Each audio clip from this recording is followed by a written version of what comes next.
Alerta por Ivo. Tormenta tropical Ivo avanza frente a las costas de Guerrero y Oaxaca, provocando lluvias intensas y viento en puntos como el puerto de Acapulco.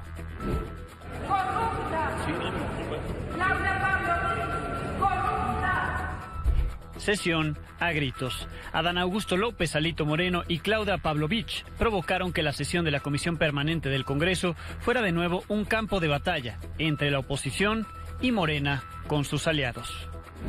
Defenderá al INE. En entrevista, la consejera presidenta Guadalupe Tadei aseguró que defenderá que la reforma electoral garantice la autonomía del INE, la permanencia de los OPLES y la transparencia en recursos de partidos políticos. Mantiene su postura contra elección popular de consejeros. Ella no se ve haciendo campaña. Rapero en la mira. Macabélico fue enlistado por Estados Unidos por supuestamente lavar dinero para el Cártel del Noreste. Esta noche YouTube le bajó la cuenta que contaba con millones de suscriptores.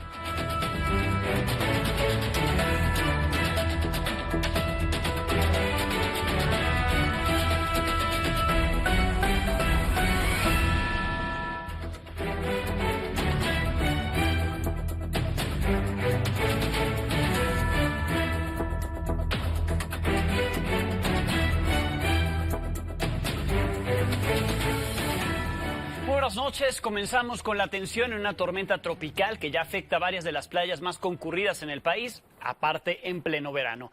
La tarde de este miércoles se formó Ivo, que, aunque no se prevé que toque tierra, empezó a provocar lluvias muy intensas en Guerrero y en Oaxaca. Además, los estados de Veracruz, Nayarit, Jalisco, Colima y Michoacán también percibirán sus efectos. Esta tormenta se desplazará de manera paralela a las costas de estas entidades y el viernes podría convertirse en huracán al sur de Baja California Sur, alejándose del territorio nacional. Por ahora está a 235 kilómetros al sureste de Acapulco, Guerrero, donde ya se sienten los primeros efectos: lluvias fuertes, vientos. Además, se pronostica oleaje de hasta 3 metros de altura. La Secretaría de Marina cerró ya los puertos de embarcaciones pequeñas en bahías de Huatulco y Puerto Ángel, así como Puerto Escondido, esto en Oaxaca. En Michoacán mantiene la vigilancia en los municipios costeros de Lázaro Cárdenas, Aquila y Coahuayana. La Coordinación Nacional de Protección Civil llamó a mantenerse informado por los canales oficiales por las fuertes lluvias que se esperan. Ahí está el pronóstico del clima en este código QR para que usted esté atento si es que planea visitar estos destinos turísticos o si vive ahí. La Comisión Permanente del Congreso discutió los presuntos nexos entre Adán Augusto López, el coordinador de Morena en el Senado, y su exsecretario de Seguridad Pública en Tabasco, cuando gobernó ese estado, Hernán Bermúdez Requena, quien, por cierto, es señalado como líder de un grupo criminal conocido como La Barredora. Ahora sí, el tema fue tema de debate. Y aunque el punto de acuerdo que se presentó para que el senador morenista pida licencia fue rechazado, el debate no estuvo exento de gritos, señalamientos y hasta regalos vacíos. La crónica es de mi compañera Liliana Padilla. Pero la manda vacía. Sí, ahora sí hay desorden, pero hable más fuerte. Entre cajas de té de tila, megáfonos y pancartas, la Comisión Permanente finalmente abordó el tema que 3 veces pospuso: la presunta relación entre Hernán Bermúdez Requena, líder del grupo criminal de La Barredora, con el hoy senador y exgobernador de Tabasco, Adán Augusto López. Pero antes hubo encontronazos por la inseguridad en el país y los nombramientos diplomáticos. Primero, el PAN le reprochó al presidente del Senado, Gerardo Fernández Noroña, negarse a abrir un debate sobre la inseguridad en México. Primero, agradecerle que me mandó esta cajita de té de tila, pero fiel a su costumbre, la mandó vacía. Se lo desayunó toditito. Miren cómo está completamente vacía. Luego, el Senado avaló el nombramiento de la exgobernadora de Sonora, Claudia Pavlovich, como embajadora de Panamá, y Lili Telles reaccionó así. Claudia Pavlovich, corrupta. Claudia Pavlovich, corrupta. Claudia Pavlovich, corrupta. La senadora panista dio vuelta a la página y entonces presentó el punto de acuerdo que detonó el mayor debate. Exigió a Adán Augusto López solicitar licencia y ponerse a disposición de las autoridades para declarar sobre sus presuntos nexos con Bermúdez y el grupo criminal La Barredora. Adán Augusto López no debería estar sentado ahí. Él debería salir esposado de este recinto. Y la justicia, Adán Augusto López, te va a alcanzar. El morenista respondió desde la tribuna que no le asusta comparecer ante la autoridad. En el momento que haya un citatorio de alguna autoridad, voy a acudir. Hoy, hacia mi persona no hay ninguna denuncia presentada. No me asusta. El exgobernador de Tabasco dijo que nombró a Hernán Bermúdez como secretario de Seguridad de Tabasco en un momento de crisis y que no tenía sospechas de sus presuntos nexos con el crimen organizado. Y nunca, durante el ejercicio, en mi ejercicio de gobierno, tuve algún indicio o alguna sospecha. Luego fue el senador y líder del PRI quien se dirigió al morenista. Si nos midieran con la misma vara a ti y a mí por lo que han inventado en los medios de comunicación, tú ya estarías en la cárcel, Adán. Yo no estoy acusado de tener vínculos con el crimen organizado. Yo jamás tuve un solo funcionario que estuviera vinculado con el crimen organizado. Usted nunca ha sido un político brillante. Lo suyo es el lodazal, el estiercolero. Lo mío es seguir construyendo el proyecto de transformación. Hoy soy yo, mañana puede ser cualquiera. La cereza del pastel la puso el presidente del Senado. Pandilla de farsantes. No representan nada. Son una caricatura de oposición. El punto de acuerdo de Lili Téllez fue rechazado por la mayoría morenista y así se puso fin al debate. No se autoriza que continúe la sesión, señor presidente. Con imágenes de Israel Navarro y Néstor Núñez, para Milenio Noticias, Liliana Padilla. Toda su tiznadera, pues me tiene sin mayor cuidado. Sobre el grupo criminal de La Barredora, autoridades federales y estatales detuvieron en Tabasco a Arturo Gómez Marín, alias El Vampiro. Es señalado como el tercer hombre al mando de esta organización criminal. Por la mañana, el secretario de Seguridad Pública Federal, Omar García Harfuch, informó que este sujeto realizaba actividades de extorsión y cobro de piso principalmente en el municipio de Centro. Su detención ocurre 13 días después de la detención de Ulises Pinto, el Pinto o el Mamado, señalado como el segundo al mando de La Barredora. Quien sigue prófugo en algún lugar del mundo es Hernán Bermúdez Requena, ex secretario de Seguridad Pública de Tabasco y presunto líder de este grupo criminal. Luego de que ayer la Fiscalía de Estados Unidos informó a la Corte de Nueva York que no solicitará la pena de muerte contra 3 narcotraficantes mexicanos, el Mayo Zambada, el Viceroy y Caro Quintero, le preguntaron al respecto a la presidenta Claudia Sheinbaum, dijo desconocer si hay un acuerdo entre estos capos y las autoridades estadounidenses. Nosotros estamos en contra de la pena de muerte. No importa el delito. Cuando no hay pena de muerte, pues es parte de la política mexicana, no es un asunto personal. El Tratado de Extradición establece reciprocidad, es decir, que no puede haber pena de muerte. Sobre la posibilidad de que exista un acuerdo con estos 3 capos de la droga. Pues no tenemos ninguna información que lleve a un tipo de acuerdo. Ninguno de los que estamos aquí sabemos qué acuerdo hay porque no es público. No conocemos que lo vayan a liberar, por ejemplo. La Oficina para el Control de Bienes Extranjeros de Estados Unidos anunció sanciones contra 3 líderes y un asociado del Cártel del Noreste. Entre los señalados está el rapero mexicano Ricardo Hernández, alias El Macabélico. Así es su nombre popular, su nombre artístico. Vinculado a lavado de dinero es la acusación que tiene y por lo tanto la sanción. En consecuencia, esta noche se quedó sin canal de YouTube. Ahí tenía millones de suscriptores, una de sus principales formas de allegarse de recursos. El canal de YouTube hoy ya no lo tiene. Este es un trabajo de Ángel Hernández. Usa pasamontañas en público, ostenta un dije con el famoso fantasma animado del videojuego Mario Bros. Y es acusado de lavar dinero para el Cártel del Noreste. Es Ricardo Hernández Medrano, el rapero mexicano conocido como El Macabélico, quien este miércoles fue puesto en la lista negra del sistema financiero por el Departamento del Tesoro de Estados Unidos. En las letras del narcorrapero, como lo cataloga este último, dominan las menciones del Cártel del Noreste, antes los Zetas, el violento ex brazo armado del Cártel del Golfo. Y aunque la compañía de entretenimiento musical del Records advierte que todo es ficción, las letras y el dinero de su artista llevaron a las autoridades a descubrir que lava dinero a través de sus conciertos y las regalías que genera la reproducción de su música en plataformas de streaming. Según el Departamento del Tesoro, el Cártel del Noreste depende de estas fuentes alternativas de ingresos y métodos de lavado para impulsar su empresa criminal, diversificando sus ingresos más allá de actividades delictivas como el tráfico de drogas, el tráfico de personas y la extorsión. Con la sanción, todos los bienes que tenga el Macabélico en Estados Unidos quedan bloqueados y tiene prohibido recibir transacciones, fondos, bienes o servicios de cualquier persona o empresa, incluyendo por supuesto a la disquera del Records, que ya enfrenta graves problemas con la justicia. Su CEO, José Ángel del Villar, está a punto de ser sentenciado en California por haber lavado dinero para el Cártel Jalisco Nueva Generación en 2018 a través de conciertos de su entonces artista Gerardo Ortiz. Horas después de la designación, la cuenta de YouTube del rapero desapareció. En un comunicado, la vocería de YouTube confirmó que la cuenta fue tumbada por determinación de la plataforma, en línea con las exigencias del Departamento de Estado de que ninguna empresa estadounidense puede tener negocios con una persona designada.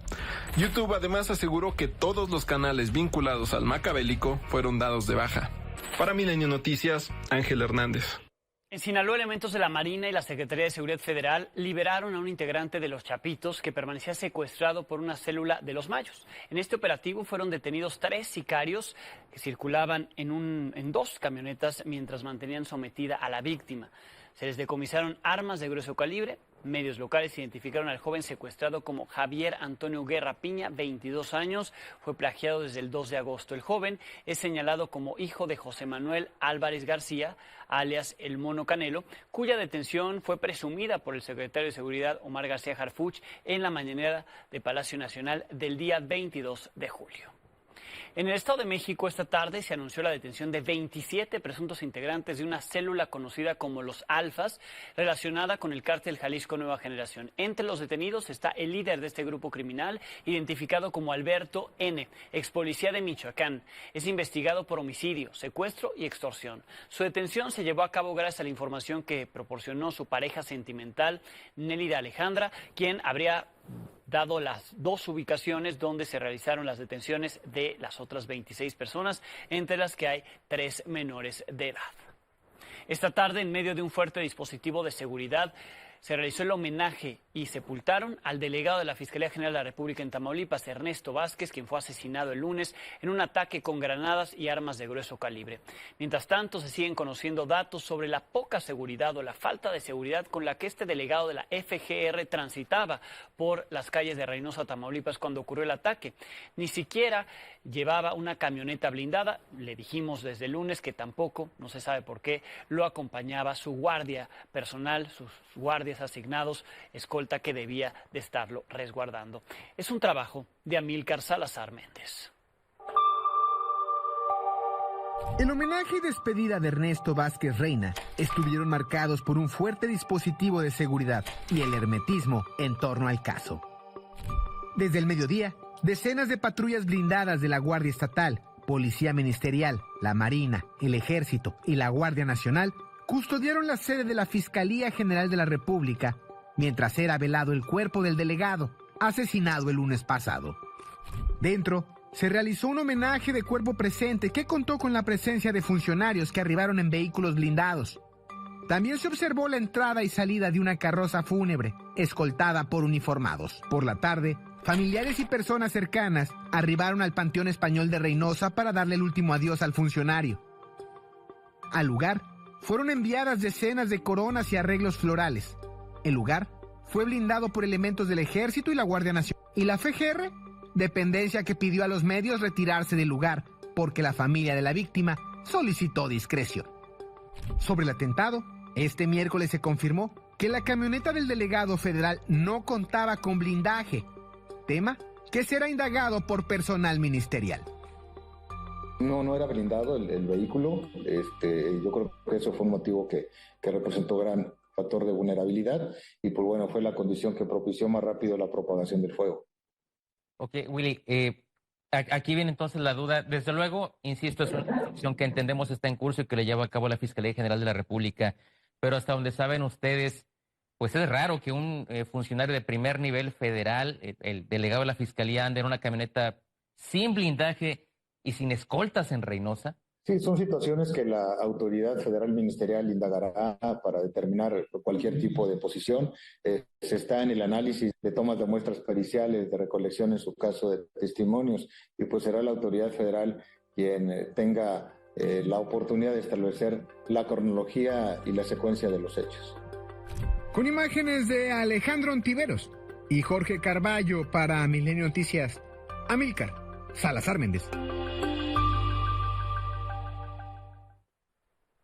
Ayer le presenté aquí la carta que acababa de publicar en redes sociales Andrés López Beltrán, secretario de Organización de Morena, sobre su viaje a Japón. En este texto informó que se fue de vacaciones porque había trabajado mucho, extenuantes jornadas de trabajo, dijo, y que lo hizo con sus propios recursos. Acusó haber sido espiado y aclaró que solo gastó 7,500 pesos por noche en un hotel que hasta le incluía el desayuno. Hoy le preguntaron al respecto a la presidenta Claudia Sheinbaum, insistió en que se debe ejercer el poder con humildad. También hubo reacción del presidente del Senado, que hoy presidió la comisión permanente, Gerardo Fernández Noroña. No voy a entrar a un debate sobre este tema en particular.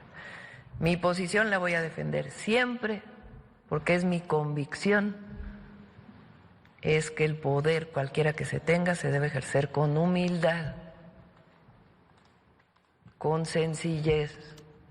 Y a nosotros nos juzga uno solo, son millones, el pueblo de México.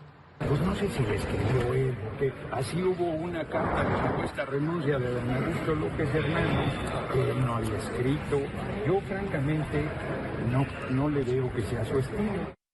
No le ve que sea su estilo. Vaya que le han llegado las críticas a Andrés López Beltrán desde su propio partido. El Tribunal Electoral revocó otras 12 vacantes que declaró el INE por el promedio académico al cual no llegaban.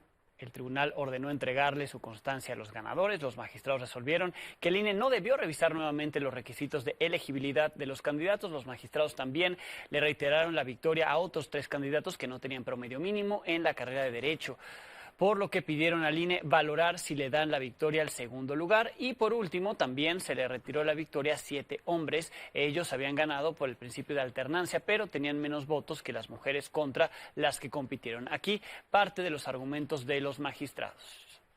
Ahí en pantalla se los presenté. Precisamente hoy conversé con la consejera presidenta del INE, pero conversé antes de la reforma al Poder Judicial y la elección del Poder Judicial, que está ya terminando este proceso electoral. Conversé sobre lo que esta semana se presentó desde el fin de semana con el cambio de Pablo Gómez de la UIF a la Comisión Presidencial de la Reforma Electoral. ¿Cómo participará el INE en esta discusión?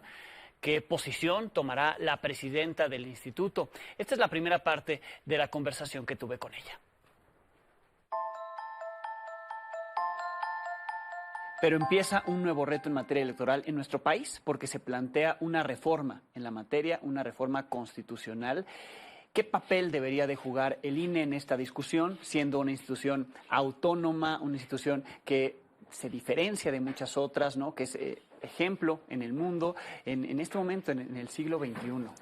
Yo creo que el papel fundamental del Instituto Nacional Electoral es actuar con toda responsabilidad ante la autonomía que tenemos en este organismo. La autonomía no solamente se trata de defenderla por defenderla en sí misma, sino de actuar en consecuencia con esta autonomía y respeto que se debe de tener por la institución. El INE debe de actuar con mucha inteligencia, con mucha madurez, producto de lo que ha alcanzado en estos años de historia. El INE, por supuesto, es un elemento fundamental para contribuir en este diagnóstico inicial que estarán planteando y las posibles propuestas de mejora a lo que ya tenemos en la Constitución y en la ley secundaria, que es la LEGIPE. Creo que el reto es mayúsculo. Hace 11 años no hay una reforma de esta naturaleza en materia electoral.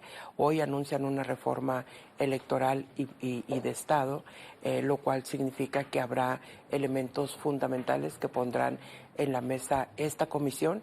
lo que le corresponderá al Instituto Nacional Electoral es la parte que tienen sus atribuciones, la organización de los procesos electorales en el país. Lo que sí funciona de este modelo que hasta este momento se ha dado nuestro país en el modelo del sistema electoral mexicano, hay que ponerlo también sobre la mesa y también mantener lo que sí funciona y tener una visión muy sólida de futuro. Cuando se han dado discusiones en el pasado, los presidentes del instituto siempre salieron a defender esa autonomía. ¿Usted está dispuesta a salir a defender? Claro, la autonomía se defiende por sí misma y con los resultados que uno entrega. Acabamos de entregar los resultados del proceso electoral presidencial y hoy por hoy estamos a punto de concluir el proceso electoral del Poder Judicial de la Federación. Esos resultados hablan de lo valioso que es tener un organismo autónomo en materia de organización de los procesos electorales. ¿Cómo no defenderla? ¿Cómo no decir efectivamente debe de continuar siendo autónomo? El Instituto Nacional Electoral no debe de estar regido por otra fuerza que no sea el mismo o por otros grupos o partidos, gobierno, lo que fuere. Esto ya no está dentro del instituto, así deberá de continuar el instituto, pero siempre con el respeto al interés que tiene el instituto, a la atribución máxima, que es la organización de los procesos electorales. Ahí creo que no voy a renunciar a eso y nadie del instituto renunciará. Se creó una comisión presidencial apenas esta semana, encabezada por Pablo Gómez, en la cual asistirá la propia presidenta Claudia Sheinbaum a las reuniones. Hay varios integrantes, todos son parte del gobierno federal, son cercanos al partido Morena, pero dicen que va a haber apertura, que van a escuchar a todas las voces. ¿Participaría en esta comisión si se le invita? Claro. En los foros y demás que se abran? Por supuesto, el instituto siempre ha pugnado por participar como voz autorizada en cuestiones técnicas de lo que es el proceso electoral en México, en nuestro sistema y luego el proceso electoral. Hay que participar, hay que elevar nuestra voz, hay que decir lo que aprendimos en este proceso, específicamente en el judicial, y lo que hemos estado aprendiendo en los diferentes procesos que se han dado a partir de la reforma del 2014. Hoy, producto de esa reforma, pues tenemos una convivencia con los organismos electorales locales, los famosos OPLES, y eso nos permite tener un conocimiento de la entidad a partir de los pulsos propios locales. Eso nos ha llevado a una relación de coordinación muy estrecha con los estados. Vamos a decir, cuando iniciamos procesos electorales, que tenemos que instalar las mesas de seguridad, por ejemplo, porque tenemos que garantizar esta parte de la seguridad a la ciudadanía, ¿no? Y también a los propios candidatos en las épocas, candidatos y candidatas en los periodos de campaña. Este sistema nacional de elecciones ha funcionado. Voto exactamente igual, tengo las mismas condiciones para votar. Si soy una persona de la tercera edad, tengo una fila en donde me tratan de una manera distinta. PREP es exactamente el mismo. El resultado que damos a nivel federal que el que dan a nivel local. Los conteos rápidos se coordinan desde aquí para las gobernaturas y en este caso, Presidencia de la República y Cámara de Diputados y de Senadores. Es decir, este modelo ha funcionado con algunos bemoles. Esas son las cosas que nosotros tendríamos que ir poniendo sobre la mesa. Yo espero que la llamada al instituto sea pronta, que nos pongamos de acuerdo con esta comisión, que creo que ya abrió las puertas para eso, no solamente al instituto. Deberemos entonces de hacer un ejercicio con los institutos electorales locales para en conjunto poder nutrir esta meta. Sí, porque en la iniciativa original del sexenio pasado pues se planteaba desaparecer los OPLES. Usted se mostró en contra y mantiene esa postura. Mantengo la postura porque el tema local es un tema muy sui generis, es tan local que solamente los institutos locales lo pueden estar llevando. Recordemos que los institutos locales toman acuerdos, registran candidatos, le dan certeza jurídica al proceso local, es en donde acuden y tocan las puertas todos candidatos de partidos o candidatos independientes para poder llevar a cabo su proceso electoral. Es el que regula sus tiempos de campaña, es el que está atento a la legislación local. Es un entramado muy robusto el que tenemos con ellos como para decir que el instituto de manera natural podrá asumir. Usted personalmente sí encabezará esa defensa de lo que funciona. Claro, porque esa es nuestra responsabilidad. Nosotros no podemos estar al margen de lo que México ya tiene. Y México tiene un instituto que es capaz de saltar algunos imprevistos, como en el caso de la reforma judicial, que se veía altamente compleja, y llevarla y traducirla en procedimientos que nos den la posibilidad de sí acudir a votar el día de la elección. El camino del instituto debe de ser el de la certeza, confianza y credibilidad. No podemos dejar de tener la confianza de los ciudadanos y ciudadanas que cuando les tocamos la puerta nos dicen sí, yo voy a ser funcionario de casilla. Tenemos que tener ese elemento muy, muy con nosotros. Certeza, confianza y credibilidad, que a veces está en la duda si con los recortes presupuestales se alcanza. Yo creo que es un tema que debe de revisar esta comisión. Sí. El recorte hecho al Instituto Nacional Electoral para el proceso electoral judicial significó un cambio de modelo operativo para la instalación. Nosotros teníamos presupuestado, y por eso era el tamaño del presupuesto, la instalación de 174,000 casillas. Con el recorte presupuestal nos fuimos, se reduce este modelo a la instalación por sección electoral, ya no por 750 electores, que es como venimos instalando históricamente las casillas en nuestro país. Eso hace entonces que tengamos más boletas, más ciudadanos, pero también más mamparas. No quita la posibilidad del voto con calidad, el voto garantizado para cada uno de nosotros, pero hace más amplia la estructura de la mesa directiva y tienes que incluir otro tipo de mecanismos. Eso también habrán que revisar. Se plantea, o en lo que conocemos que estará sobre la mesa, es quitarle el financiamiento a los partidos políticos, sino quitárselo, reducirlo. ¿No complica a la fiscalización? Yo creo que la comisión deberá de valorar perfectamente, con toda serenidad y sabiduría, el origen del recurso de los partidos políticos. Pero todo nace a partir de que había una parte oscura dentro de los recursos que manejaban los partidos políticos, y era porque había posibilidad de recibir financiamiento de algunas otras entes o entidades. El que se traduzca en recursos públicos hace posible la fiscalización, hace posible la transparencia, hace posible la exigencia y reduce la intromisión de entes no correctos o no los mejores, pues, no viables en las democracias actuales. Se habrá de encontrar algún camino que permita dar con la fórmula que permita que la ciudadana y el ciudadano entendamos que es necesario ese recurso en los partidos por la salud misma del sistema electoral mexicano y de la propia democracia en nuestro país. Integración del Consejo General, se ha planteado cambiarla, modificar, en fin, y tal vez voto popular. ¿Usted se sometería a un proceso de ese tipo? Lo que la reforma finalmente quede en acuerdo en la Cámara de Diputados y de Senadores será la que el Instituto Nacional tenga que asumir. ¿Pero usted saldría a pedir los votos de la ciudadanía? Personalmente, yo nunca me ha dado por ser candidata. No es uno de mis anhelos. Me he dedicado a esta tarea toda mi vida y creo que aquí debemos de permanecer en esta línea de trabajo.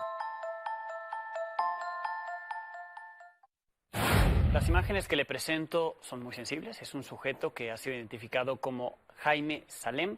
Fue captado por las cámaras de seguridad del complejo residencial Avivia en Coajimalpa. Le está dando una golpiza a una mujer, es su esposa. Aunque los hechos ocurrieron el 23 de julio, apenas comenzaron a viralizarse. El sujeto, apodado Lord Elevador, así ya lo apodan, sube a la mujer al ascensor, la jalonea. En cuanto cierran las puertas del mismo, la golpea, la patea en la cara, en el cuerpo, y aunque el video no tiene audio, se puede ver que el tipo le está gritando. Ella mueve la cabeza como pidiendo que pare, pero el sujeto la sigue golpeando. Lo grave de la situación es que la agresión inició previamente frente a elementos de seguridad, otros testigos, seguramente vecinos, y nadie hizo absolutamente nada. Aquí se ve el hombre cruzando el estacionamiento. Desde ahí comienza a jalar a la señora del cabello hasta que la mete al elevador. Mi compañero Carlos Jiménez en Canal 6 confirmó que la mujer lo buscó para compartirle que ya había presentado una denuncia al respecto y pese a ello sigue recibiendo agresiones. Está pidiendo protección a la Fiscalía de la Ciudad de México. Le presento la imagen del agresor enseguida porque se le está buscando. La Fiscalía General de Justicia de la Ciudad de México ya lo está buscando para que rinda cuentas, para que se presente ante la justicia y el momento quedó captado así. Sobre el caso de Susan, la joven que fue agredida sexualmente por 3 conocidos en Campeche, eso es lo que ella acusa, un caso del que aquí le hemos dado seguimiento. Hoy se dieron a conocer audios de 2 de los presuntos agresores que están prófugos, de Yeshua y de Jorge. Ellos aseguran no estar huyendo, que son los más interesados en contar la verdad. Afirman ser inocentes y que tienen pruebas al respecto, pero saben que si se presentan o se entregan de inmediato irán a la cárcel, mientras se realiza la investigación, como el tercer agresor, Ángel, quien sí está en prisión preventiva. Yeshua y Jorge piden que paren las agresiones contra ellos y sus familias, y a las autoridades las llamaron a que el tema se maneje de manera imparcial y justa para las dos partes.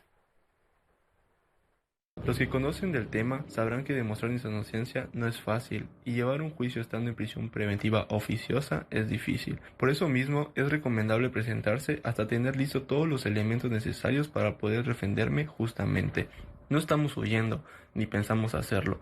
Somos los más interesados en salir y contar la verdad desde el primer momento. Mi familia me defiende en redes sociales porque saben la realidad de las cosas y les duele cómo esta mentira me ha arruinado la vida y la de terceros. Hoy en día cualquier hombre puede ser acusado de este tipo de delitos falsamente y siempre la ciudadanía se pone del lado de la mujer. Entonces, de nueva cuenta, no les pido que me crean, sino que no se dejen llevar por esta gran mentira de estas malas personas. Y si se me ha de juzgar, que sea en el momento en el que se me demuestre culpable. Entonces no. Después de 10 años fueron retiradas las vallas que rodeaban la Secretaría de Gobernación. Sí, estas vallas espantosas, además pintarrajeadas, que obstaculizaban las banquetas y además el tránsito vehicular. Bueno, por fin ya fueron retiradas. Las pusieron desde la época en que Miguel Ángel Osorio Chong era el secretario de Gobernación y se morían de miedo de que los maestros llegaran a tomar las instalaciones de la SEGOV. Bueno, pues al fin, 10 años después, las quitaron. Es un trabajo de Pedro Domínguez.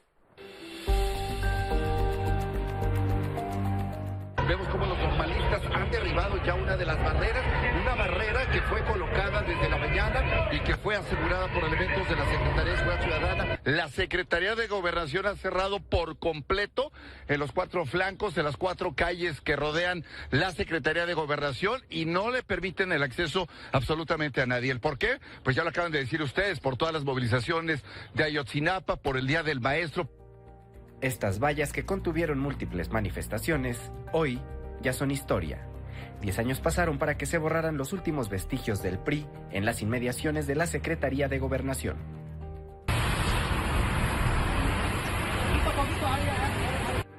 Este martes por la tarde, brigadas de trabajadores retiraron con soplete y martillo casi todas las estructuras de metal que todavía quedaban sobre la banqueta. Y ahora que ya las estuvieron quitando, pues la verdad es que es un asunto, pues la verdad es que muy chingón. Está muy bien, siento que se va a ver como más limpia la calle. En 2015, el entonces secretario de Gobernación Miguel Ángel Osorio Chong mandó instalar barreras permanentes en estos puntos estratégicos para hacer del Palacio de Cobián una fortaleza. Bucareli y Ayuntamiento, Atenas y Abraham González, Atenas y Versalles, Versalles y General Prim, todas ya retiradas. Quedaron pendientes las de Bucareli casi esquina con General Prim y finalmente en la calle de Emilio Domdé. Igual acá. Sí. ¿Vale? Sí, de acuerdo. Que se remoce todo bien. Este miércoles, funcionarios de la Secretaría de Gobernación y de la Secretaría de Obras de la ciudad recorrieron la zona para verificar el retiro de las vallas y acordar la limpieza, reconstrucción y mejora de banquetas, así como de restaurar el alumbrado. Se mandaron a quitar, puesto que no es correcto tenerlas puestas todo el tiempo. Se quitaron, se va a recuperar el espacio público. Casi todos los vecinos están de acuerdo con estas medidas por la limpieza y la seguridad, aunque hay otros que temen se desborden las manifestaciones, pues Gobernación ha sido, históricamente, un punto donde protestar por cualquier motivo. pero también como que perjudica a la hora de los manifestantes. Pues luego si vienen un poquito alocados y son agresivos y pues a nosotros como comercio nos perjudica. Estuvo bien apenas porque ya después de tantos años la agarraban como baño ahí y olía pero rico y sabroso. Con imágenes de Oscar Aro para Milenio Noticias, Pedro Domínguez.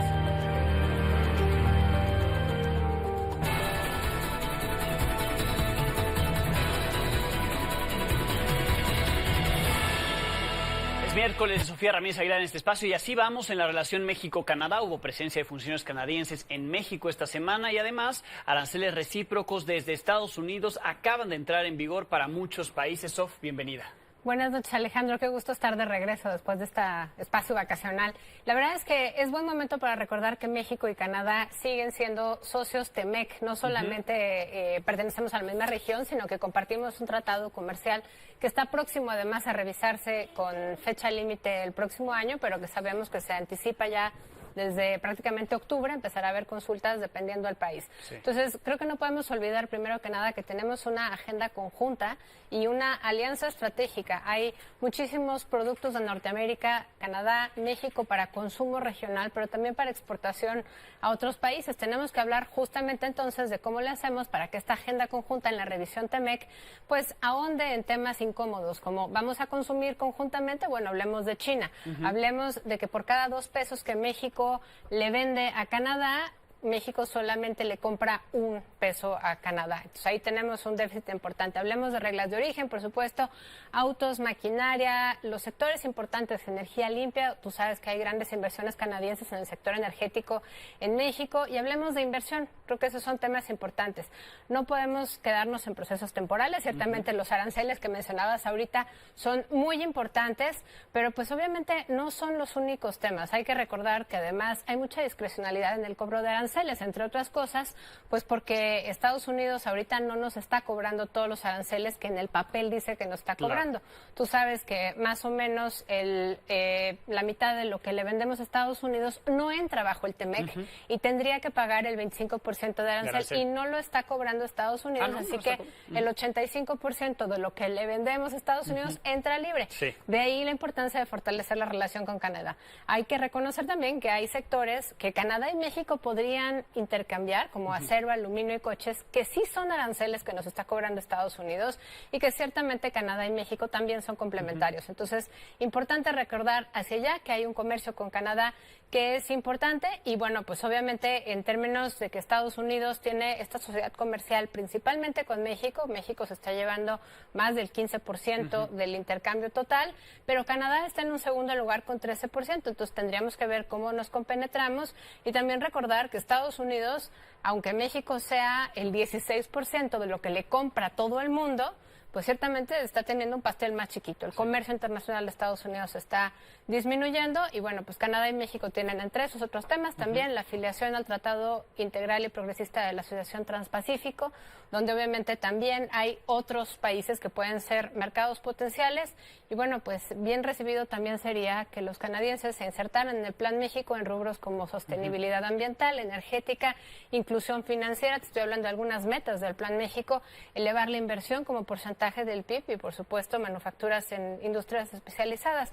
Y finalmente, bueno, pues es un buen momento para desarrollar una historia de éxito compartido como el que tenemos entre México y Estados Unidos, pero bueno, pues también con Canadá, porque Canadá es nuestro segundo comprador mundial, solo después de Estados Unidos. El segundo, claro. Y bueno, pues Canadá es nuestro proveedor número 9, ahí tendremos que emparejar un poco más la... ¿Estuviste en una de las reuniones con los funcionarios? ¿Cómo los viste? Digamos, ¿están abiertos a lograr este acuerdo, no?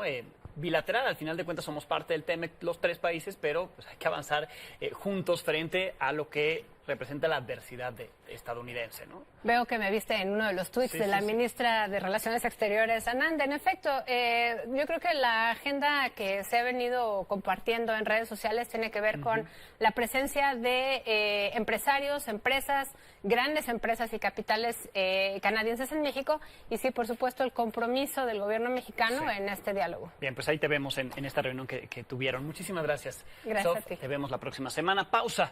Volvemos. Puebla, Chiapas, se formó la caravana migrante Éxodo de la Justicia. El grupo, conformado por cerca de 300 personas, tiene como destino el norte de México en busca de regularizar su estatus migratorio. Muchos de ellos ya no buscan llegar a Estados Unidos. La intención de algunos es tener la oportunidad de tener empleo y arrendar una vivienda acá en México. Otros solo quieren juntar recursos económicos para ir a trabajar a otros países. En su primer día de travesía fueron acompañados por elementos de la Secretaría de Marina, Guardia Nacional y personal médico. En Los Ángeles, California, al más puro estilo del caballo de Troya, agentes de ICE realizaron una nueva redada contra personas migrantes que estaban en los alrededores de un Home Depot, ahí donde piden trabajo. De acuerdo a un testimonio obtenido por el diario Los Angeles Times, un hombre que conducía un camión se acercó a los jornaleros, les dijo que estaba buscando trabajadores. Los hombres se acercaron al vehículo. De pronto, agentes migratorios salieron de la parte trasera del vehículo. Muchos de los migrantes se dispersaron, pero 16 sí fueron arrestados. El cónsul de México en Los Ángeles, Carlos González, informó que personal del consulado visitó el centro de detención para brindar asistencia a posibles personas mexicanas que estén ahí detenidas. Hasta ahora no se ha confirmado si hay o no mexicanos bajo arresto. Aquí parte de lo que ocurrió.